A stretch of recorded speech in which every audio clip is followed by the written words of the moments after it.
بارگاہ اقدس میں ہدیہ درود و سلام کے گلہان نچھاور کرنے کے بعد معزز سامعین، حاضرین و ناظرین، آج کی اس بزم میلاد النبی صلی اللہ علیہ وآلہ وسلم کی صدارت حضرت پیر صوفی عبدالستار صاحب دامت برکاتہ القدسیہ فرما رہے ہیں، اور یہ ہمارے دن بھائی کی یاد میں منعقد کی گئی۔ میرے بڑے محبت والے اور بڑے ہی اچھے تعلق اور عقیدت والے ہمارے بھائی محمد بشیر صاحب مرحوم، اللہ انہیں غریق رحمت فرمائے، اس نسبت سے ان کے ثواب کے لیے ان کی برسی کے موقع پر ہم سب حاضر ہوئے ہیں۔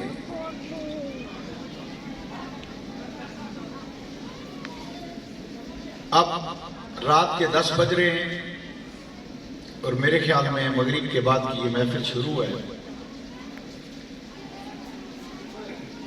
بہت ساری ثناخوانی بیان بھی آپ سنتے ہی رہے ہیں، کچھ دیر میں بھی بیٹھ کے سنتا رہا۔ ان محافل کا مقصد نام اس کو برسی دے دو، میلاد دے دو، عرس دے دو، نام کوئی بھی دے دو، در حقیقت یہ محافل، یہ مجالس ہوتی کیا ہے اور ان میں ہوتا کیا ہے، بس اس بات کو سمجھ لیں تو پھر سارے مسلمان اس پر متفق ہو جائیں گے۔ در حقیقت نام کوئی بھی دے دو، مسجد کا نام نور رکھ دو، مسجد کا نام چراغ رکھ دو، مسجد کا نام ولی رکھ دو، مسجد کا نام نساء رکھ دو، مسجد کا نام رجال رکھ دو، مسجد کا معنی کیا ہے؟ اللہ کا گھر۔ در حقیقت وہ ہے کیا؟ اللہ کا گھر۔ تو جس طرح مسجد کا نام کوئی بھی ہو، وہ ہے اللہ کا گھر ہے، وہاں ہوگی نماز، ہوگی جماعت، ہوگا جمعہ، پڑھایا جائے گا قرآن۔ تو اس طرح یہ جو محافل ہیں، اس کو برسی کا نام دو، اس کو عرس کا نام دو، اس کو سالانہ کا نام دو، اس کو میلاد کا نام دو، اس کو عرس کا نام دو، نام کوئی بھی دو، محفل در حقیقت کیا ہوتی ہے؟ ذکر اللہ۔ کیا ہوتی ہے؟ ذکر اللہ۔ اس محفل میں ہوتا اللہ کا ذکر۔ اب وہ اللہ کا ذکر نبی کے لیے ہو، رسول کے لیے ہو، پیغمبر کے لیے ہو، ولی کے لیے ہو، غوث کے لیے ہو، یا عام مومن کے لیے ہو، یا میرے جیسے گناہگار مسلمان کے لیے ہو، کسی کے لیے بھی ہو، در حقیقت محفل کا مقصد کیا ہے؟ ذکر اللہ۔ اب ہم جس محفل میں بھی آیا ہوں، قبلہ پیر صاحب بھی تشریف لائے، علماء کرام، واعظین، ثناخوان، عوام، خواص، اخص الاخواص، سارے لوگ یہ جمع ہوئے ہیں، خواتین، بچے، بوڑھے، بزرگ، دور و نزدیک سے سارے جمع ہوئے۔ ہمارا مقصد کیا ہے؟ محفل میں ہم آئے، اور محفل کس چیز کی ہے؟ ذکر الہی، ذکر الہی۔ تو اس محفل میں آنے کا فائدہ کیا ہوگا؟ تو صرف اس پر ایک حدیث بیان کر کے اپنے موضوع کی طرف آتا ہوں، تاکہ ہمیں پتہ چل جائے کہ جہاں ہم آئے ہیں، اس کی محفل کی، اس مجلس کی اہمیت کیا ہے اور اس کی افادیت کیا ہے۔ رسول اللہ صلی اللہ علیہ وآلہ وسلم نے ارشاد فرمایا، ذکر الہی کی ایک مجلس، ذکر الہی کی ایک مجلس 20 لاکھ بری مجالس کا کفارہ بنتی ہے۔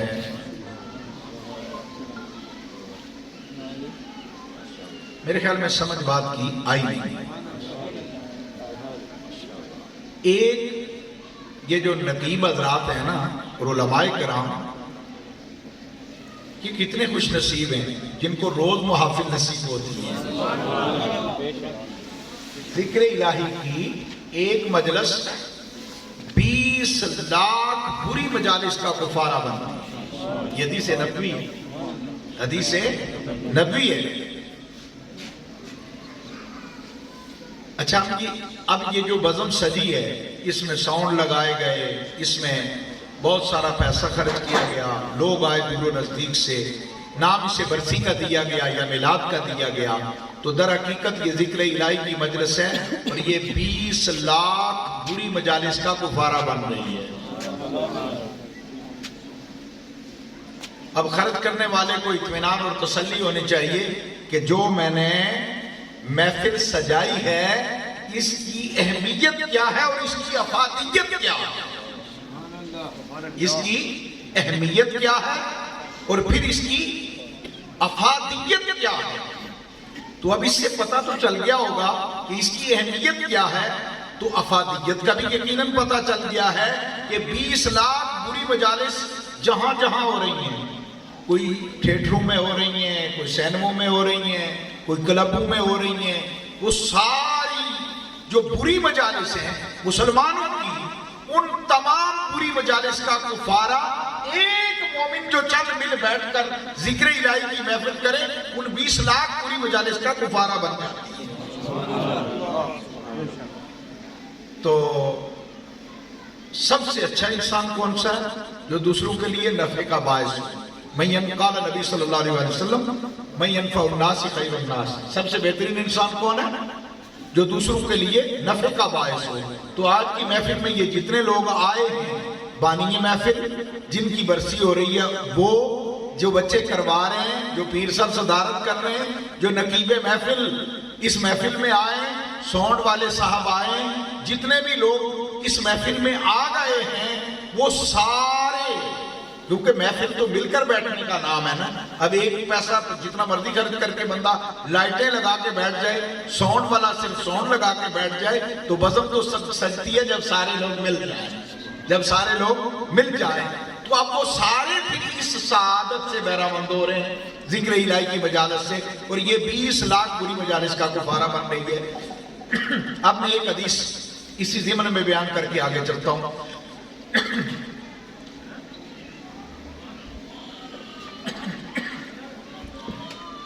رسول اللہ صلی اللہ علیہ وآلہ وسلم نے ارشاد فرمایا کہ جب بندہ مومن دوسرے مومن کے لیے دعا کرتا ہے، تو ہم یہاں جمع کس لیے ہوئے؟ دعا کے لیے۔ ہمارا مقصد کیا؟ محفل ہوگی، ذکر ہوگا، نعت ہوگی، تلاوت ہوگی، قرآن پڑھا جائے گا، ذکر ہوگا، پھر سب کچھ کرنے کے بعد ہوگا کیا جی؟ آخر میں ہوتا کیا ہے؟ دعا ہوتی ہے۔ اچھا، اب یہ جو دعا ہوتی ہے، یہ اخیر ہر چیز کا محفل کا کیا ہے؟ اینڈ، اختتام، لب لباب، نتائج، رزلٹ، وہ کیا؟ دعا۔ اچھا، اب جو دعا ہوتی ہے تو یہ دعا کیا چیز ہے؟ ذرا اس دعا کو بھی تو سمجھ لیجئے۔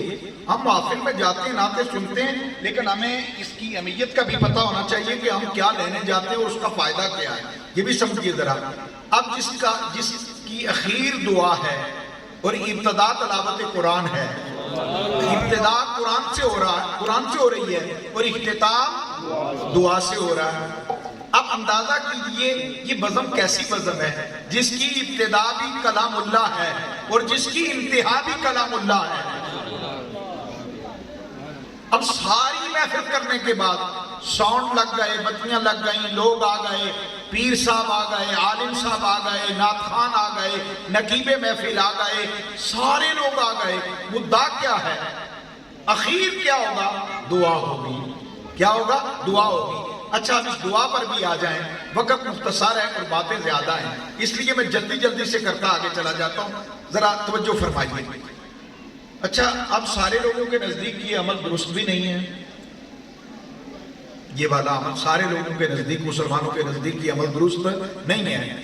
تو صاحب سے سوال کیا کہ صاحب، یہ جو محفل ہو رہی ہے، یہ جو بزم ہو رہی ہے، اس میں یہ عمل درست نہیں۔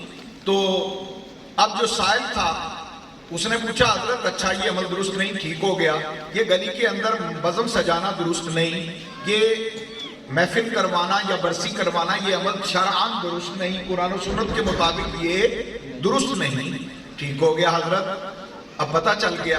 وہ سائل مسجد میں جاتا ہے، مسجد میں گیا، اس نے کہا اچھا گلی میں، بازار میں، گھر میں یہ کام ہوا، اچھا نہیں۔ وہ چلا گیا حضرت کے فتوے کے آئین مطابق اصلاح لینے کے لیے، اچھی تعلیم لینے کے لیے مسجد میں. اب جب وہ مسجد میں گیا تو دیکھا تو مسجد میں حضرت نے نماز کے لیے حضرت کھڑے ہوئے. تو جب کھڑے نماز کے لیے اللہ اکبر تو کیا پڑھا؟ سنا تو ایسا پڑھیں گے نا، وہ جو پیچھے والے نے سنا وہ الحمدللہ رب العالمین الرحمن الرحیم پڑھ لیں برکت کے لیے. الرحمن الرحیم پوری سورہ فاتحہ پڑھی. تو اب آگے حضرت شروع میں کیا پڑھا؟ قل هو اللہ احد. اب وہ کہنے لگا، حضرت تو کہہ رہے تھے فاتحہ ٹھیک نہیں ہے، عمل فاتحہ ٹھیک نہیں ہے. تو حضرت تو یہ خود فاتحہ پڑھ رہے ہیں اور پڑھ بھی مسجد میں رہے ہیں، اور مسجد کا سب سے احسن اچھا حصہ کون سا ہے؟ محراب. اور پڑھ بھی محراب کے اندر رہے ہیں. تو یہ تو کہتے تھے یہ فاتحہ ٹھیک نہیں ہے، تو یہ تو فاتحہ پڑھ رہے ہیں. اب اس نے غور کیا، تھوڑی دیر اور گزری تو جب اس نے قل هو اللہ احد پڑھ لے برکت کے لیے، بسم اللہ الرحمن الرحیم قل هو اللہ احد اللہ الصمد لم یلد ولم یولد ولم یکن له کفوا احد. اب جب اس نے سورہ اخلاص سنی، کل سنا، تو کل جب سنا اس نے کہا حضرت تو کہہ رہے تھے یہ کل بھی ٹھیک نہیں ہے، یہ کل بھی، یہ میں آپ کو عقیدہ دے کے جا رہا ہوں. اب سمجھیے ذرا بات کو. میں بھی شعر شور پڑھ کے بڑے اچھے طرزے لگا کے کوئی ماں باپ کی شان میں کوئی وہ بڑے موشنل قسم کی گفتگو کر کے وہ جا سکتا ہوں، لیکن وہ وقتی فائدہ دے گی. یہ عقیدہ ہے، اسے لے لیں، یہ ہمیشہ کام آئے گا. اب اس نے کہا حضرت جب کلوں کے متعلق بھی یہی تھا کہ کل ٹھیک عمل نہیں ہے. اب جب مسجد میں خطیب صاحب، وہی خطیب صاحب جو کہہ رہے تھے ٹھیک نہیں ہے، تو وہ باہر ٹھیک نہیں، گھر میں ٹھیک نہیں، جب مسجد کے محراب میں حضرت خود ہاتھ باندھ کر بادب ہو کر پڑھ رہے ہیں. اس نے کہا اچھا معاملہ یہ ہو گیا. اب وہ بیٹھ گئے تشہد میں بیٹھے تو انہوں نے کہا، جب انہوں نے پڑھا نا وہ کہ وہاں محفل کے اندر فاتحہ پڑھی گئی، کل بھی پڑھا گیا، اب محفل کے اندر درود و سلام پڑھا. انہوں نے کہا یہ بھی درست نہیں. اب جب تشہد میں بیٹھے نماز پوری کر کے، تو نماز پوری کر کے جب تشہد میں بیٹھے تو انہوں نے پڑھا السلام علیکہ ایھا النبی، سلام ہو، السلام علیکہ، کا اور یا حاضر کے لیے نا، السلام علیکہ، السلام علیکہ ایھا النبی، ایھو اے نبی آپ پر سلام ہو، اے نبی آپ پر سلام ہو. تو اے نبی کس کو کہا جاتا ہے؟ اے نبی حاضر کے لیے بولا جاتا ہے. اب اس نے سلام بھی حاضر کا سیغے سے کیا، السلام علیکہ ایھا النبی یا ایھا المزمل یا ایھا المدثر یا ایھا النبی یا ایھا الرسول. السلام علیکہ ایھا النبی، اے نبی سلام ہو آپ پر. اب سلام بھی پڑھ دیا. اس نے کہا یہ گھر میں ناجائز تھا، گلی میں ناجائز تھا، باہر ناجائز تھا، یہ نماز کے اندر کیوں جائز ہو گیا ہے؟ یہ نماز کے اندر کیوں جائز ہو گیا ہے؟ اب تھوڑی دیر بعد درود بھی پڑھا اللہ، پھر کہا کہ محمد محمد کرتے رہتے ہو، یہ اللہ کی بات کرو، توحید کی بات کرو، اللہ کی وحدانیت کی بات کرو، خدا کی الوہیت کی بات کرو، رب کی ربوبیت کی بات کرو، توحید کی بات کرو. کہا اچھا جی. اب نماز اختتام کو پہنچ رہی ہے تو اب حضرت نے شروع کر دیا اللہم صلی علی محمد وعلی آل محمد. میں گلبرگ کی جامع مسجد غوثیہ میں جمعہ پڑھانے گیا تو وہاں مجھے کسی سے پتہ چلا کہ جو وہاں وہ ساؤنڈ پہ ہوتے ہیں نا صاحب، وہ اپنے پسند کے خطیب کو جو ہے نا وہ کرواتے ہیں تیاری، ان کی تقریر لگتی ہے کیونکہ وہ اسپیکر کو آواز دیتے ہیں.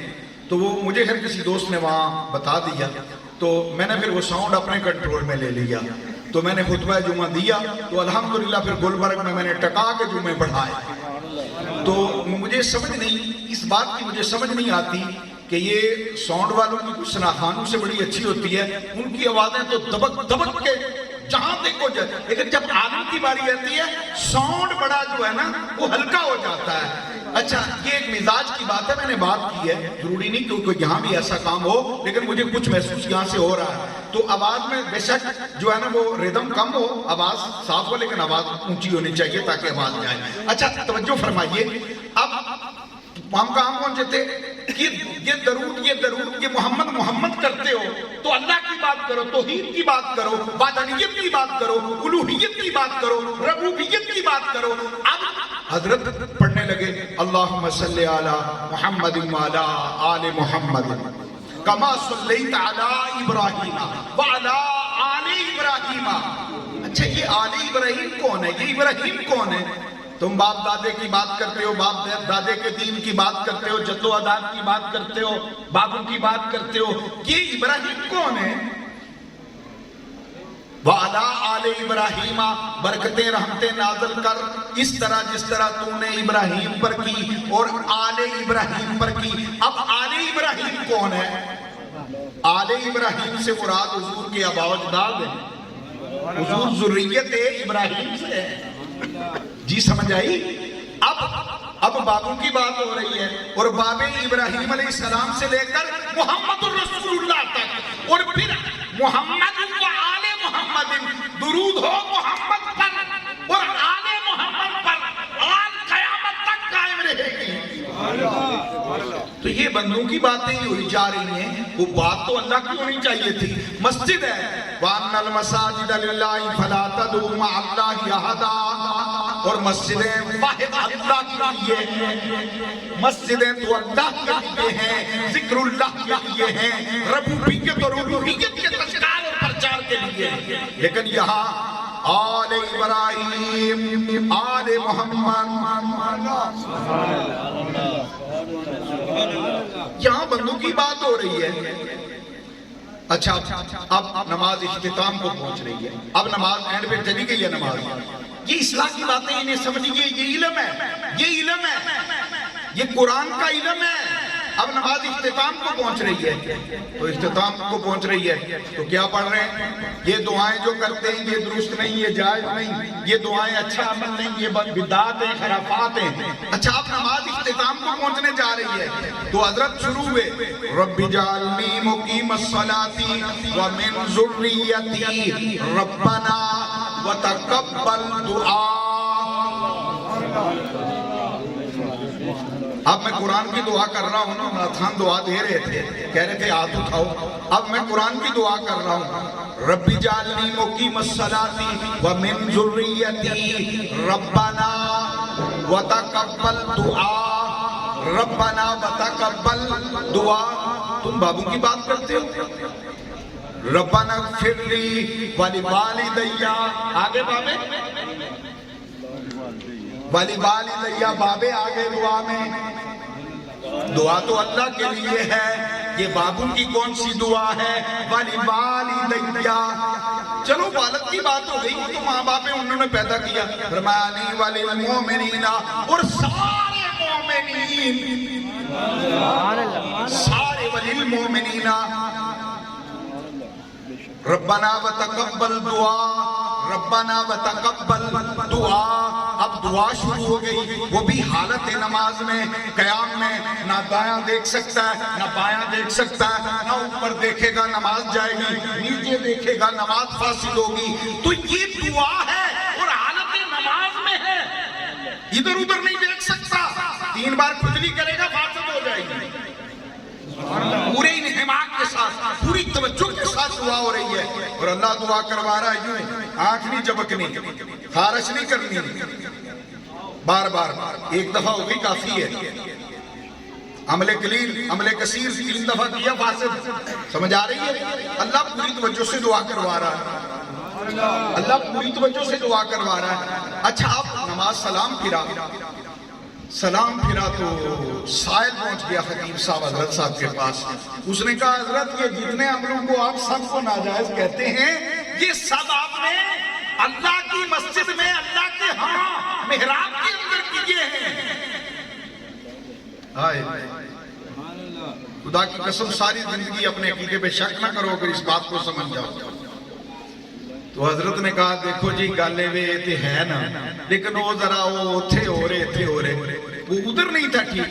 کہا اچھا جو کام محراب کے اندر مسجد میں ٹھیک ہو وہ باہر ہو تو ٹھیک نہیں ہے. بات کو سمجھے ہی نہیں ہے کہ سمجھ لگ گئی ہے؟ بس اگر اتنی بات کو سمجھ لیں تو آج کا جلسہ یہ کافی ہے، یہ محفل کافی ہے اتنی سمجھ کے لیے۔ کبھی اپنے عقیدے پہ شک نہ کیا کرو۔ اب میں بات کر رہا تھا کہ ان محفلوں کی فوائد کیا ہے، اس کو بھی ذرا سمجھ لیں۔ یہ اتنا کچھ کرنے کا مقصد کیا ہے؟ نبی کریم صلی اللہ علیہ وآلہ وسلم نے ارشاد فرمایا کہ جب بندہ مومن دعا کرتا ہے نا، کیا کرتا ہے؟ دعا، اللہم اغفر لجمیع المؤمنین والمؤمنات والمسلمین والمسلمات، اللہم اغفر لجمیع المؤمنین والمؤمنات والمسلمین والمسلمات۔ اگر یہ نہیں تو مختصر کر دیتا ہوں حدیث کے الفاظ، اللہم اغفر للمؤمنین والمؤمنات والمسلمین والمسلمات۔ اتنی دعا، یا اللہ بخش دے سارے مسلمانوں، مردانوں تے عورتوں، سارے مومن مردانوں تے عورتوں، بخشش کر دے سکتے۔ بندے نے اتنا لفظ کہا، حدیث پاک میں آتا ہے، اور اس حدیث کے راوی بھی حضرت علی ہیں، جن کو جھٹلا کوئی نہیں سکتا، جن سے بڑی راوی بھی گھر کے ہیں۔ یہ کوئی کذاب راوی کو دوسرا تیسرا راوی نہیں جس کی سند کو کمزور کر دیا جائے۔ اچھا، حضرت علی روایت کرتے ہیں کہ حضور نے فرمایا جب بندہ مومن صرف اتنا کہتا ہے، اللہم اغفر للمؤمنین والمؤمنات والمسلمین والمسلمات، اللہ سبحانہ وتعالی اتنا کلمہ کہنے پر، اتنا ہی کلمہ کہنے پر روئے زمین پر جتنے مسلمان موجود ہیں نا، مرد عورتیں سارے، ان سب کی تعداد کے برابر اس کے نامہ اعمال میں نیکیاں لکھ دیتا ہے۔ بڑی ذمہ داری سے حدیث بیان کر رہا ہوں تو جو ہے، اچھا آپ کہہ دیں آپ، اللہم اغفر للمؤمنین والمؤمنات والمسلمین والمسلمات۔ آپ سب نے دعا کر لی ہے۔ اب آپ کے سب کے نامہ اعمال میں وہ زبان جس کو سب کن کی کنجی کہیں، اس کی نافذ حکومت پہ لاکھوں سلام، اس زبان سے جو نکل گیا وہ ہو جاتا ہے۔ حضور نے فرمایا ساری دنیا کے جتنے مومن اس وقت موجود ہیں، تو اس وقت کتنے ہیں؟ 7 ارب ٹوٹل انسان ہیں، جن میں سے تقریباً 3.5 ارب مسلمان ہیں دنیا کی ساری آبادی میں سے۔ سمجھ آ رہی ہے؟ تو 3.5 ارب، 3.25 ارب کے قریب۔ اب 3.25 ارب نیکی ہر اس مومن کے نامہ اعمال میں آ گئی ہے، داخل ہو گئی ہے کہ جس نے یہ دعا کر دی ہے۔ یہ نبی پاک کا فرمان ہے۔ اچھا، اب اس سے تھوڑا سا آگے چلیے، یہ محفل ہے بشیر صاحب کے ثواب کی، اور نیکیاں آپ قسم کما رہے ہو، تو ہم نے ایک دفعہ تو پڑھی ہے نا اپنے کے لیے، اب ایک دفعہ ان کے لیے پڑھ لیں، اللہم اغفر للمؤمنین والمؤمنات والمسلمین والمسلمات۔ اللہ یہ سارا ثواب ہم محمد بشیر مرحوم کی روح کے لیے تیری بارگاہ میں پیش کرتے ہیں، قبول فرما۔ رسول اللہ صلی اللہ علیہ وسلم، حدیث یہاں ختم نہیں ہوتی، آگے ہے۔ رسول اللہ صلی اللہ علیہ وآلہ وسلم نے ارشاد فرمایا، توجہ پوری توجہ، یہ خزانے دے رہا ہوں میں آپ کو۔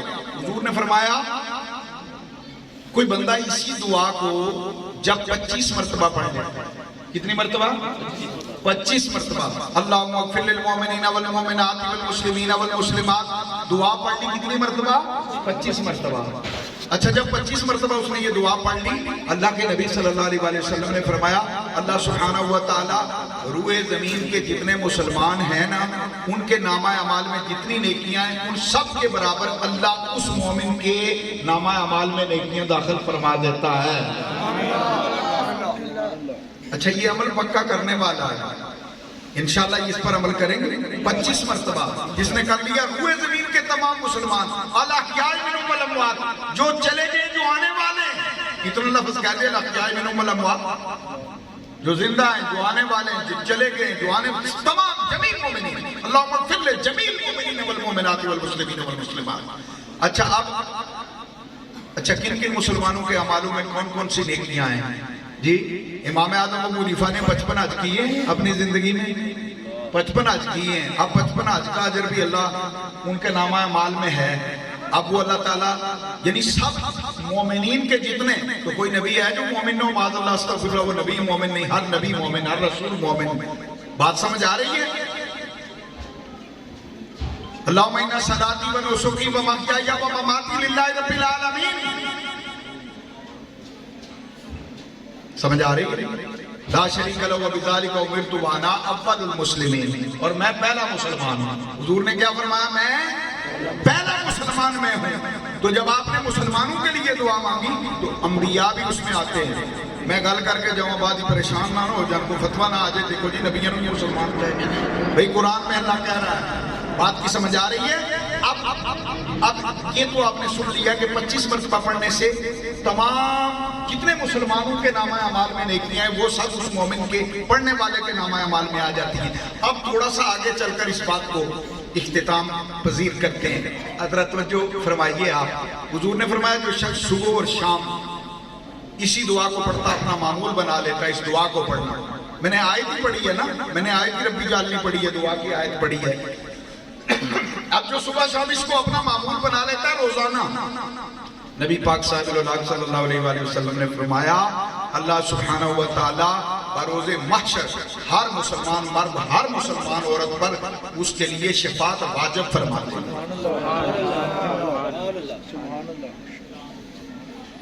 ہر مسلمان مرد اور مسلمان عورت پر۔ اور یاد رکھیے میرا یہ معمول ہے دعا، میرا اپنا یہ معمول ہے۔ اور میں خواص کو بھی کہوں گا، سٹیج پہ جو بیٹھے ہوئے مشائخ ہیں، بزرگ ہیں، ہمارے ساتھی ہیں، یہ بڑا چھوٹا سا عمل ہے، بڑا آسان سا ہے، لیکن خدا کی قسم یہ جس نے مستقل اپنا لیا اللہ تعالیٰ اس کو بڑے رتبے عطا فرما دیتا ہے، روحانیت میں بڑا مقام اللہ عطا فرما دیتا ہے۔ سامعین محترم، اب میں اپنے موضوع کو، یہ تھی بنیادی گفتگو، اب ہم اپنے موضوع کو کوشش کرتے ہیں کہ جلدی سے جلدی ہم اپنے موضوع کو سمیٹیں تاکہ جو ہے وہ محفل اپنے اختتام کو پہنچے۔ لنگر شریف میں جوہر ٹاؤن ایک خطاب کے لیے گیا تو رات کو جب 2:15 بجے تو نعت خان فارغ ہوئے، اب خصوصی خطاب کی باری آ گئی۔ اب جب خصوصی خطاب شروع ہوا نا، جب خصوصی خطاب شروع ہوا تو مستورات جو تھی ان کے بچے، توجہ چاہوں گا، وہ بچے بیچارے مستورات کے بلک رہے تھے اور سو رہے تھے، اور لوگ 2:15 بجے تو پھر کیا کہ اب خصوصی خطاب ہوتا ہے مفتی صاحب کا، تو میں نے کہا جناب میرا خطاب یہ ہے کہ اللہ تعالیٰ ہم سب پر رحم و کرم فرمائے، دعا کریں، یہی خطاب ہے کہ اس وقت کھانا دے دیا جائے، سب سے بڑا ثواب ہے بھوکے کو کھانا کھلانا، اور یہ سارے بیچارے بھوکے بیٹھے ہیں ان کو کھانا کھلا دو، یہ بڑا ثواب ہے۔ وہ بڑی خوش ہوئی، پوری محفل بڑی خوش ہوئی، انہوں نے کہا جی ہمیں تو ڈر تھا کہ حضرت بھی 2 گھنٹہ لگائیں گے، 1.5 تو پار ہے، لیکن کمال کر دیا حضرت نے، وہ اسی بہانے کھانے کی میز پر اچھی لوگوں سے گفتگو ہو گئی۔ تو اگر بعد میں کوئی دین کی باتیں کرنی ہوئی تو میں کھانے کی محفل میں آپ کے ساتھ کر لوں گا، کیونکہ اب وقت زیادہ ہو رہا ہے، لوگ جو ہیں وہ بڑی دور سے آئے ہوئے ہیں۔ میں بڑی مختصر باتیں کروں گا، 1 2 3 جو میں نے لکھی ہوئی ہیں۔ میں آج کل ہم میں سے لوگ جو ہے نا وہ رزق روزی کے لیے بڑے پریشان رہتے ہیں، رزق روزی کے لیے بڑے پریشان رہتے ہیں۔ تو رزق کے لیے میں ایک عمل بتاؤں گا آپ کو، اس عمل کو یاد رکھیے، یہ آخرت کے اعمال کے لیے میں نے آپ کو بتایا، اللہم اغفر لجمیع المؤمنین والمؤمنات والمسلمین والمسلمات الاحیاء منہم والاموات۔ یہ اگر مختصر بھی پڑھیں گے تو اللہ قبول، اگر عربی میں نہ آئے تو اردو میں کہہ دیا کریں۔ دعا تو یہی ہے نا، اے اللہ سارے مسلمان مردوں تے مسلمان عورتوں دی بخشش فرما دے، سارے مومن مردوں تے مومن عورتوں دی بخشش فرما دے۔ اب آپ کہیں گے جی دیکھو بات یہ ہے کہ یہ جو مسلمان الگ اور مومن الگ، یہ کیا بات ہے؟ تو یہ بھی بات بھی مختصر اس کو بھی کر کے سمجھا دیتا ہوں کہ مسلمان وہ ہے، سورہ حجرات کے حوالے سے علماء بھی تشریف فرما ہیں یہاں، وہ سورہ حجرات کے اندر آتا ہے کہ جب بندہ یہ اللہ سے یہ کمنٹمنٹ کرتا ہے کہ اللہ میں تجھ پر ایمان لے آیا ہوں، یہ اس کی زبانی کی کمنٹمنٹ ہے، جب وہ اس پر عمل کرتا ہے تو پھر وہ مومن بن جاتا ہے، پھر وہ مومن بن جاتا ہے۔ سامعین محترم، اب ہم اپنی گفتگو کو جو ہے وہ اختتام کی طرف لاتے ہیں۔ حضور کی حدیث پاک کے اندر آتا ہے، میں مختصر بغیر عبارت کے بات کرتا چلا جاؤں۔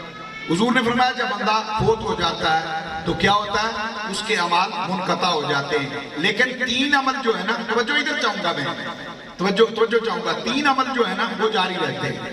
3 عمل مرنے کے بعد ان کا ثواب ختم نہیں ہوتا۔ ویسے تو اعمال منقطع ہو گئے، کون کون سے؟ سب سے پہلا عمل یہ ہے کہ جو اس نے کوئی اپنی ذات کے لیے خود صدقہ جاریہ کر کے چھوڑ دیا ہو، کوئی کنواں کھدوا گیا ہو، کوئی مسجد بنا گیا ہو، کوئی نیکی کا کام کر کے چلا گیا ہو تو وہ ثواب اس کا منقطع نہیں ہوگا، وہ اس کو ملتا رہے گا۔ دوسرا عمل یہ ہے کہ اس نے کوئی ایسا علم پھیلایا ہو کہ جو اس کا علم باقی رہتا ہو اور وہ آگے چلتا ہو تو یہ بھی اس کا بند نہیں ہوگا عمل، یہ اس عمل کا ثواب بھی اس کو ملتا رہے گا۔ اور تیسرا جو عمل ہے وہ ہے یدعو لہ ولد صالح، جو اس نے اپنی صالح اولاد، اپنی نیک اولاد چھوڑی ہو۔ کون سی اولاد؟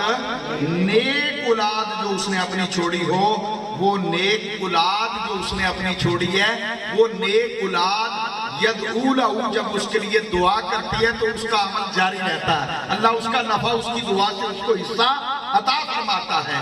اب اولاد نیک چھوڑی ہو تو دعا کا عمل کا سلسلہ بند نہیں ہوتا، بندہ مر بھی گیا عمل جاری ہے۔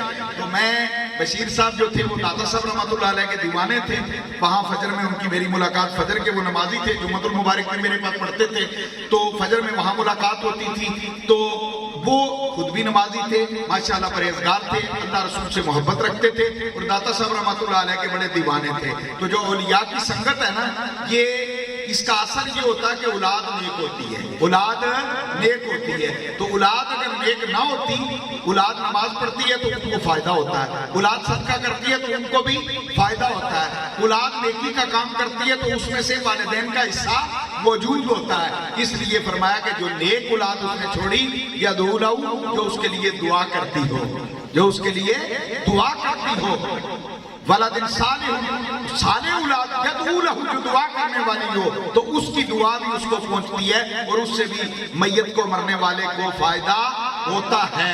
سامعین محترم، یہ مساجد کا تعمیر کر دینا، کنویں کھدوا دینا، یہ مسجدوں کے اندر جو خدمات ہیں وہ سر انجام دے دینا میت کے لیے، مرحوم کے لیے، یہ بہت نفع کا باعث ہے، یہ صدقہ جاریہ ہے جو ان کے لیے ثواب جاتا رہے۔ سامعین محترم، حضرت بڑی مشہور روایت ہے حضرت تمیم داری رضی اللہ تعالیٰ عنہ نے، بس میں اپنی گفتگو کو اختتام کی طرف لے جا رہا ہوں۔ حضرت تمیم داری رضی اللہ تعالیٰ عنہ شام میں گئے اور شام تجارت کے لیے، اور شام سے دیکھا کہ ایک فانوس بڑا پیارا انہیں پسند آیا، وہ انہوں نے خرید لیا مسجد نبوی کے لیے، اور آ کر اچانک بغیر بتائے مسجد نبوی میں لگا دیا۔ جب نبی کریم رؤوف الرحیم علیہ الصلوۃ والتسلیم کی آمد ہوئی نا، حضور نے فانوس کو مسجد میں دیکھا تو میرے آقا بڑے خوش ہوئے دیکھ کر، بہت خوش ہو گئے آقا، جس سے بدبو نہیں آتی، بڑا خوبصورت، بہت خوبصورت لائٹ۔ جب دیکھا تو انہوں نے رسول کریم صلی اللہ علیہ وسلم خوش ہو گئے، چہرہ تمتما اٹھا رسالت مآب کا، بشاشت چہرے پہ آ گئی، نور و نلا، نور آ گئی، نور تھا۔ جب خوش ہوئے تو ایک لائٹ کے ساتھ دوسری لائٹ جلنے لگ گئی۔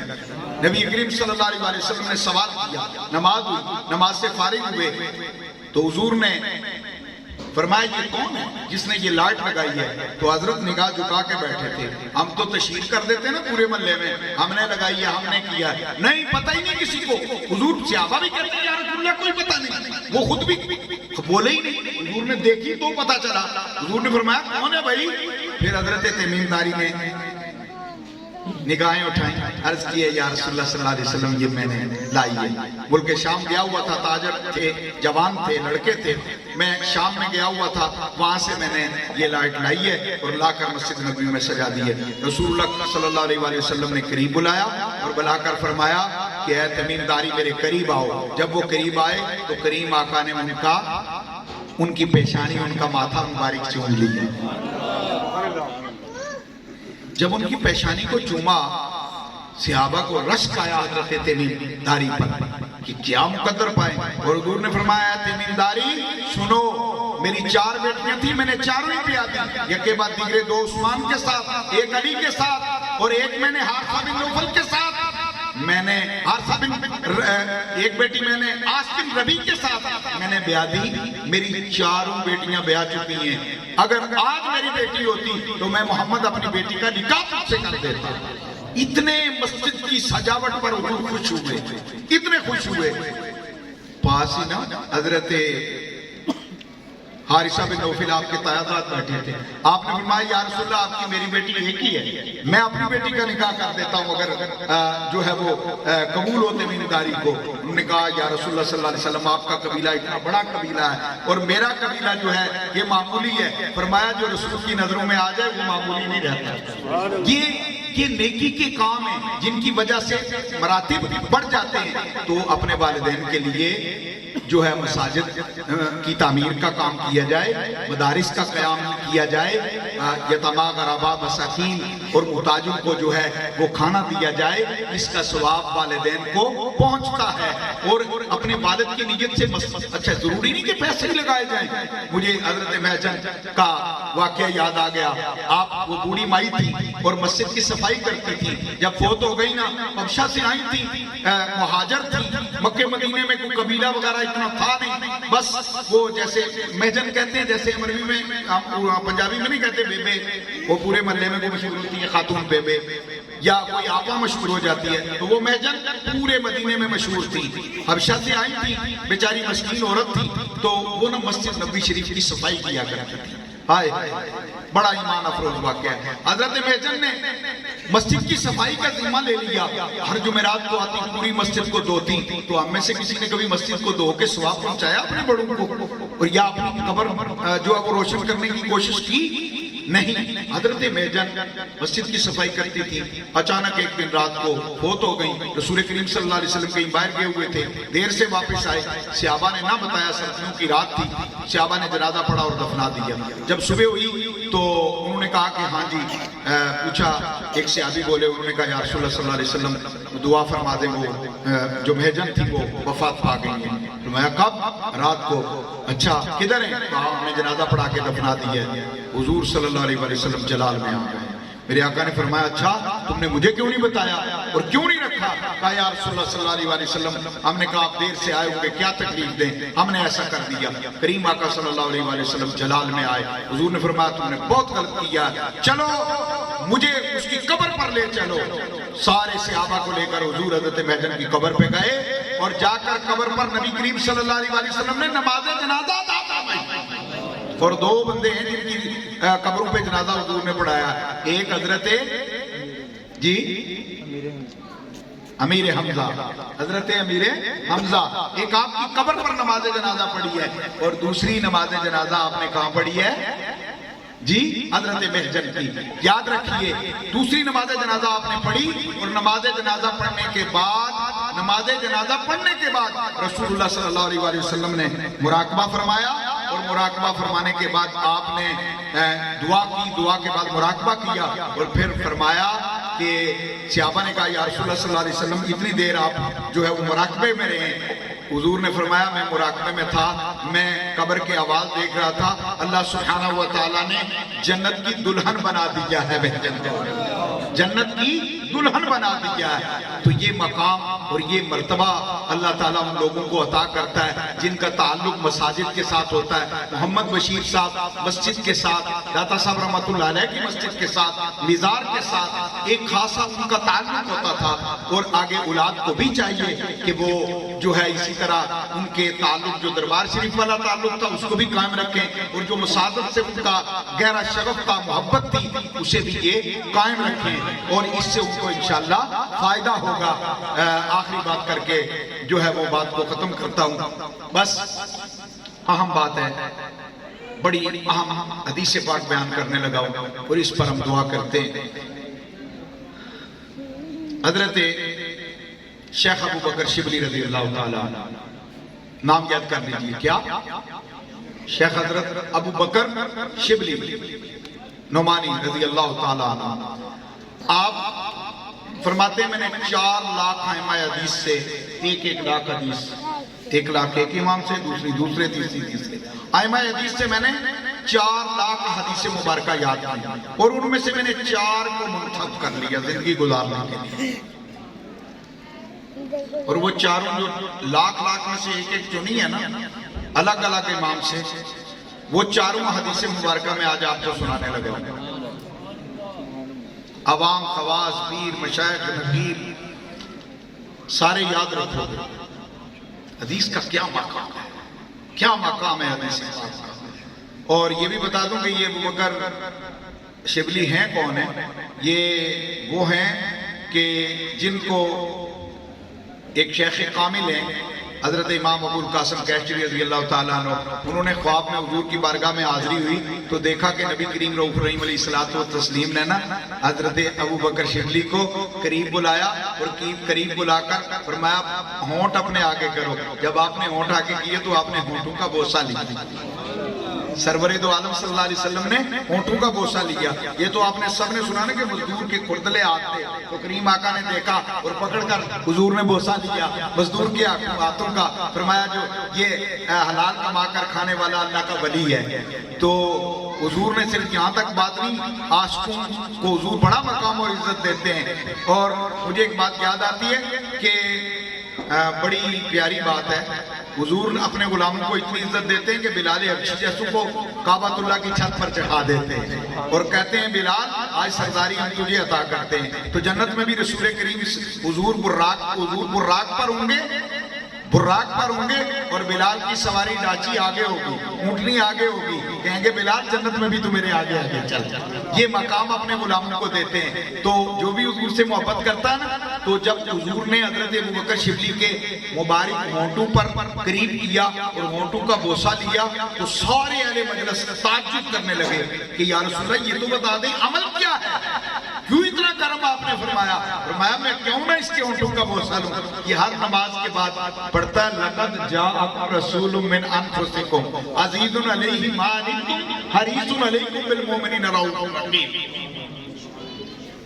سورہ فَإِن تَوَلَّوْا فَقُلْ حَسْبِيَ اللَّهُ لَا إِلَٰهَ إِلَّا هُوَ عَلَيْهِ تَوَكَّلْتُ وَهُوَ رَبُّ الْعَرْشِ الْعَظِيمِ. یہ سورہ توبہ کی آخری دو آیتیں ہر نماز کے بعد پڑھتا ہے، پھر یہ آیتیں پڑھنے کے بعد مجھ پر درود پڑھتا ہے. اس لیے یہ میرا محبوب ہے، میں اس سے محبت کرتا ہوں. ہونٹوں کے بوسے لیے یہ وہ ابو بکر شبلی ہیں جن کی بات میں سنانے لگا ہوں. وہ 4 لاکھ حدیث میں سے فرماتے ہیں میں نے 4 حدیث مبارکہ کو منتخب کیا اور اس پر میں نے اپنی زندگی گزارنا شروع کر دی. اب وہ 4 حدیث کیا ہوں بس اس پر میری گفتگو تمام، ان 4 حدیث پر.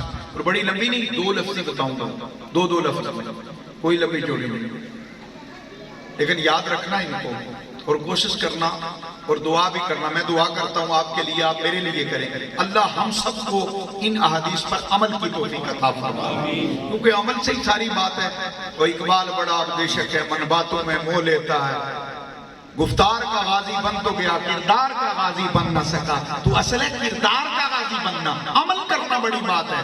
اب ہم جا رہے ہیں، رات آئے محفل میں، ہم بیٹھے رہے، ہم نے کتنی باتیں لی ہیں اور کتنی باتوں پر عمل کیا ہے، ان پر ہم عمل کرنے کا ارادہ کتنا کیا ہے. تو جب بھی ان مجالس میں جاؤ تو یہ نیت لے کر جایا کرو کہ ہم وہاں سے علم حاصل کریں گے اور وہاں سے علم حاصل کریں گے اور اس پر عمل کریں گے، اس پر عمل. اچھا میں گھر سے آیا ہوں تو میری نیت یہ ہوگی کہ میں خطاب کروں گا، باز کروں گا، تو مجھے وہ علم کا ثواب تو نہیں ملے گا. میں نیت یہ کرو وہاں جائیں گے کچھ سیکھنے کو ملے گا، کچھ علم ملے گا، انشاءاللہ اس پر عمل کریں گے. کچھ عشق ملے گا، کچھ محبت ملے گی، کچھ دعا ملے گی. تو نیتیں پاکیزہ اور خالص رکھا کرو، عمل کی نیتیں رکھا کرو. اب میں اختتام کرتا ہوں اس بات پر، ان جو 4 لاکھ میں سے 4 حدیث حضرت شیخ ابو بکر شبلی نعمانی رضی اللہ تعالی عنہ نے وہ جنہوں کو اپنے لیے منتخب کیا کہ میں نے 4 پر زندگی گزارنا چاہتا جی 4 پر زندگی گزار رہا ہوں. یہ مشائخ کے لیے، خواص عوام، اخص الاخواص سب کے لیے بڑی اہم بات ہے. اب وہ 4 پہلی آئی فرماتے ہیں ایک حلال ہے اور ایک اللہ نے واضح حرام کرنا اور ایک متشبہ ہے. ایک حلال ہے، ایک حرام ہے اور ایک درمیان میں ہے جو متشبہ ہے. کچھ مولوی صاحبان کہتے ہیں حلال ہے، کچھ کہتے ہیں نہیں یہ حرام ہے، جیسا کہ اوجری ہے، جیسا کہ آج کی بینکنگ ہے، جیسا کہ یہ بینکوں سے گاڑیاں اور دیگر بینکوں کے ساتھ معاملات ہیں. کچھ کہتے ہیں فتویٰ جی مفتی صاحب کا، ایک کہتا ہے یار فتویٰ تو ہے لیکن میرا تقویٰ ہے، اس پہ کچھ کہتے بھی تو ہے نا ناجائز ہے، تو ہم جاتے ہی نہیں اس طرف. بات کی سمجھ آ گیا؟ ایک حلال ہے، ایک حرام ہے، ایک متشبہ ہے جو درمیانی ہے. ہم متشبہ سے بھی دور رہو. ایک حدیث ہے، اس پر میں نے عمل کیا. میں حرام تو حرام میں متشبہ جس میں شبہ بھی ہو نا کہ یہ حرام نہ ہو، حرام کے قریب تر بھی ہو، مکروہ تحریمی بھی ہو، میں اس کے قریب بھی نہیں جاؤں گا، بس اس پر زندگی گزار، ایک حدیث منتخب کر لی ہے زندگی گزارنے کے لیے، سمجھ آ گئی ہے؟ تو آپ بھی اس کو اپناؤ گے، اپنے بچوں کو، گھر والوں کو، دوستوں کو بتاؤ گے؟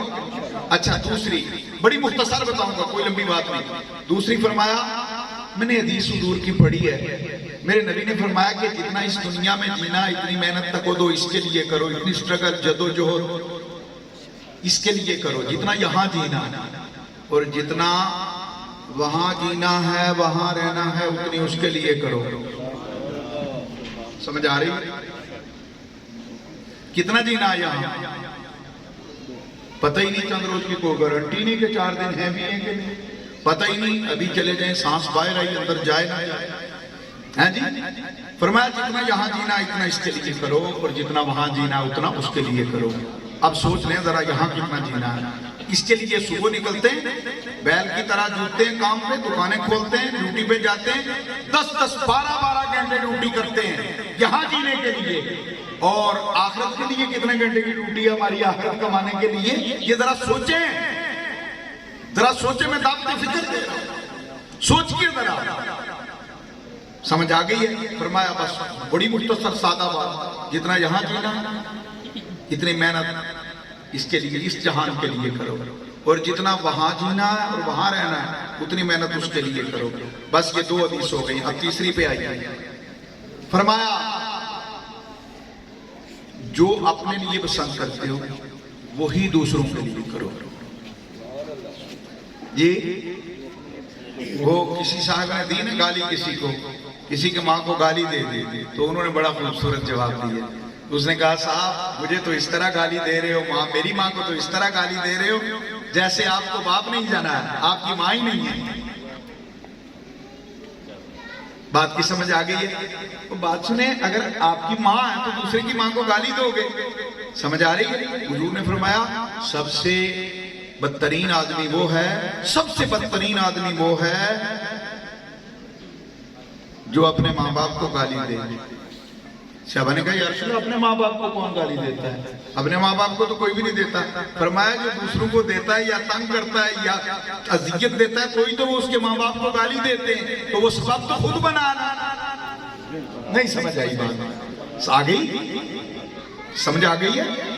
تو دوسرے کو کچھ کہو گے، کچھ کرو گے تو پھر کیا ہوگا؟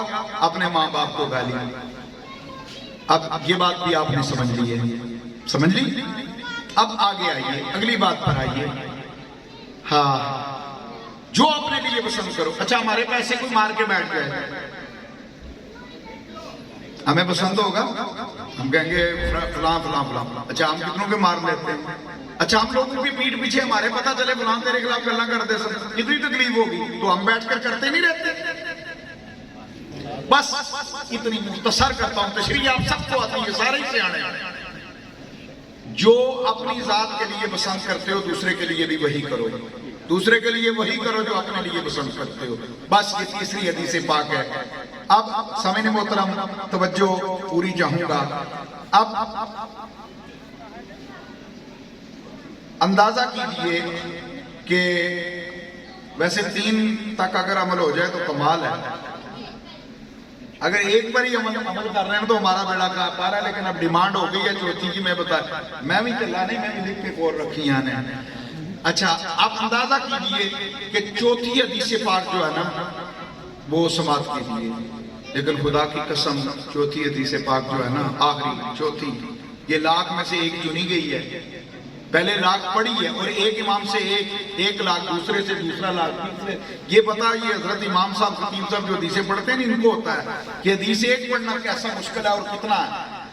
اب ذرا اب آخری حدیث ہے اور یہ فیصلہ کن ہے، مارکا راہ فیصلہ کن ہے۔ فرمایا مومن کے حق میں نے رسول اللہ کی یہ حدیث پڑھی ہے، اس پر بس زندگی گزاروں گا۔ مومن کے لیے حضور نے فرمایا مومن کے حق میں 3 چیزیں بہتر ہیں، اور وہ ان تینوں سے گھبراتا ہے، دور ہوتا ہے، پناہ مانگتا ہے، بھاگتا ہے، ناپسند کرتا ہے۔ مومن کے حق میں 3 چیزیں جو اس کے حق میں تینوں بہتر ہیں، وہ تینوں کو ناپسند کرتا ہے، تینوں سے بھاگتا ہے۔ اور وہ تینوں اس کے لیے سب سے بہتر ہے، اور وہ ان تینوں کو ناپسند کرتا ہے۔ صحابہ نے کہا یا رسول اللہ کمال ہے، اس کے حق میں سب سے زیادہ بہتر ہے اور وہ سب سے زیادہ ناپسند کرتا ہے، عجیب بات ہے یہ۔ حضور نے فرمایا غربت کوئی پسند کرتا ہے؟ آج تک مولوی صاحب کو کوئی بندہ آیا ہوئے آگے گیا حضرت دعا مانگو یا کسی پیران کو پیر صاحب کو کہ پیرو دعا کرو اللہ میں ذرا اپنی اوقات ہی کی رکھے کیونکہ حساب کتاب بڑا رکھا ہے تے دولت تھوڑی ہوگی زیادہ نہ ہوگی۔ کوئی آیا پیر صاحب کو آیا ہر ایک رزق کا وظیفہ یہ وظیفہ دیتے ہیں۔ اچھا قرآن بھی رزق کے لیے ہی پڑھتے ہیں، وظیفے کے لیے، جبکہ جانور کہاں دعا اور وظیفے کرتے ہیں، ان کو بھی تو اللہ روزی دیتا ہے، روزی تو دینی ہے۔ اب اندازہ کیجئے ذرا، حضور نے فرمایا تین چیزیں بندہ مومن کے حق میں بہتر ہیں اور وہ تینوں سے باز رہا تینوں سے باز رہا۔ پہلی اللہ جی نے غربت دی ہے، اور آپ کو پتا ہے قیامت والے دن حضور کے ساتھ جنت میں سب سے پہلے کون سے لوگ جائیں گے؟ غریب۔ کوئی پسند کرتا ہے غربت؟ حضور نہ تے جان بھی سارے بھی خواہش ہے لیکن غربت بھی نہیں۔ فرمایا سب سے پہلے غربت، اس کے بعد تکلیف، مصائب اور آلام، دکھ، درد اور کرب۔ حضرت عائشہ فرماتی ہیں بیماری سے جتنے اللہ درجے بلند کرتا ہے کسی ریاض عبادت سے اللہ اتنے درجے نہیں بلند کرتا۔ بیماری، تکلیف، مصیبتیں، اذیتیں، ذلتیں جو دنیا میں آتی ہیں، اگر دنیاوی تاج، راج، تخت، دولت کا نام ہوتا تو یہ فرعون، قارون، شداد، حمان اور تخت یزید کے پاس نہ ہوتا۔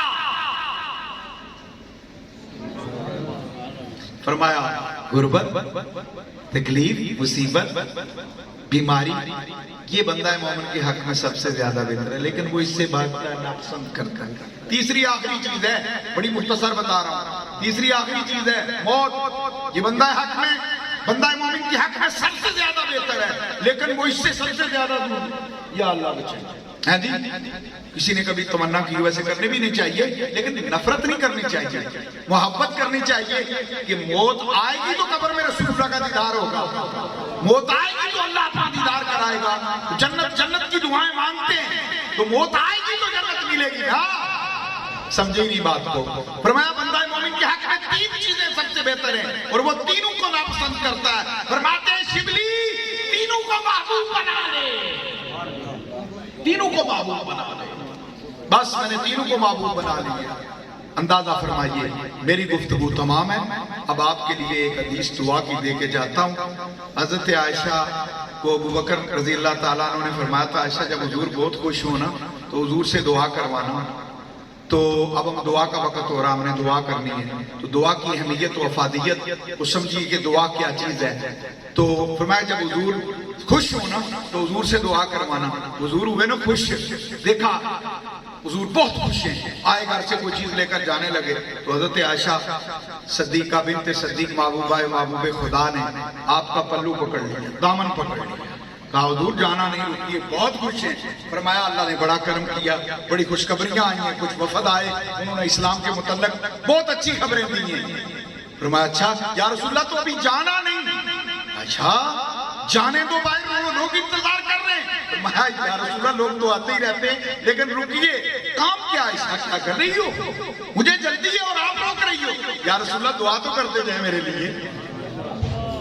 میرے بابا نے مجھے کہا تھا جب حضور بہت خوش ہوں تو حضور سے دعا لینا، مجھے دعا دے کر جائیں۔ میرے آقا نے ہاتھ اٹھائے، دعا کیا دی؟